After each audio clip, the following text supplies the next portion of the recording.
In digital Marathi, जनतेच्या हक्काचं व्यासपीठ। अंबरनाथच्या मोरिवली एमआयडीसीत मुसळधार पावसामुळे रस्त्यांना तलावाचं स्वरूप आलंय। रस्त्यावर मोठ्या प्रमाणात साचलेलं पाणी आणि त्याखाली असलेले खड्डे यातून वाहन चालकांना जीव मुठीत घेऊन प्रवास करावा लागतोय। अंबरनाथ पश्चिमेच्या मोरिवली एमआयडीसीत मोठ्या प्रमाणात कंपन्या आणि गोदामा असून इथे माल वाहतूक करणाऱ्या गाड्या तसेच कामगारांची सतत वर्दळ सुरू असते। यंदाच्या पावसाळ्यात मोरिवली एमआयडीसीतील रस्त्यांची पूर्ती दुरवस्था झाली असून डांबराचे रस्ते पूर्णपणे वाहून गेले आहेत। तसेच या रस्त्यावर पडलेल्या खड्ड्यांमध्ये पावसाचं पाणी साचून रस्त्याला अक्षरशः तलावाचं स्वरूप आलं आहे।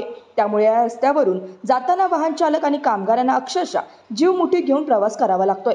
रस्त्याच्या या दुरवस्थेकडे एमआयडीसी प्रशासन आणि स्थानिक लोकप्रतिनिधी मात्र पूर्णपणे डोळेझाक केली आहे। त्यामुळे आता या रस्त्याची दुरावस्था प्रशासन आणि लोकप्रतिनिधींना कधी दिसते असा सवाल एमआयडीसीतील कामगार विचारत आहेत।